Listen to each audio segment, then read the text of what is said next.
Well, obviously, I'm delighted that people think that my going is a disaster because it makes me feel very good. It's extremely good for the ego. My successor, Matt Hancock, is the new minister, and he did the digital brief in the Cabinet Office, and what he did was look after the government's digital services, which are quite pioneering.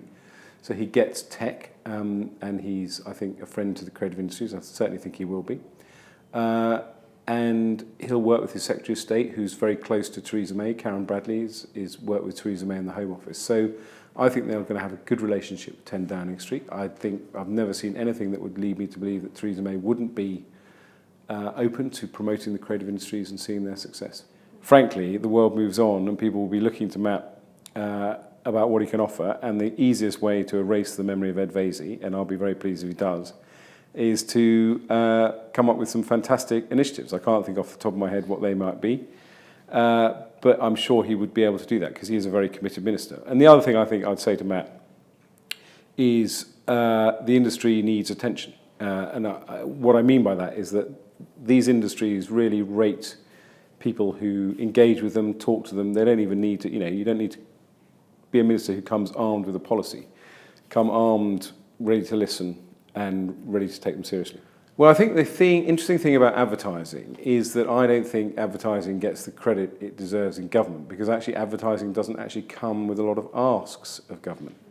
And I think, funny enough, that's a problem. Ministers deal with industries when they're coming asking for something, and advertising doesn't ask for things. I think there are a number of things, though, that I would say are relevant to advertising that cross my desk. First of all, I think the advertising industry needs to make sure that government ministers go to their events. I know that sounds a bit facile, but they need ministers to recognise just how successful our advertising industry is. They are some of the few actual global industries we have. A lot of UK advertising agencies are global in scale. Secondly, I think we've warded off perhaps some of the worst kind of regulation that could have hit advertising. So particularly with issues like the obesity strategy, for example, could have hit advertising quite hard in the wrong way and wouldn't have achieved the effects that people wanted, but we need to be vigilant about that.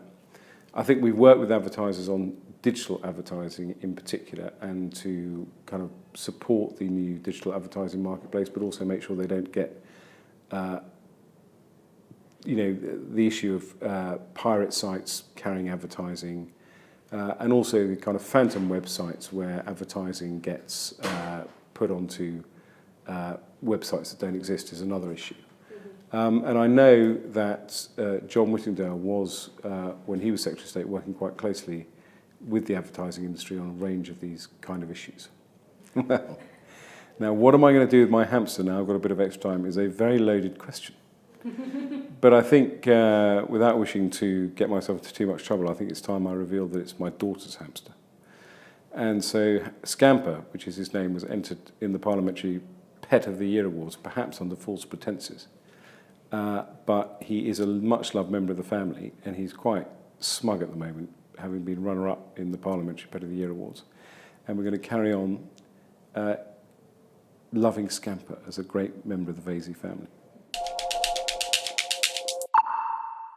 But mostly what we've tried to do that's different is to widen the definition of what superhuman is. So where before it was just elite athletes, now the idea is to say anyone who has a disability, whether they're an elite athlete or just someone going about their daily life, or if they're, for example, doing something amazing like flying a plane with their feet, they can be superhuman too.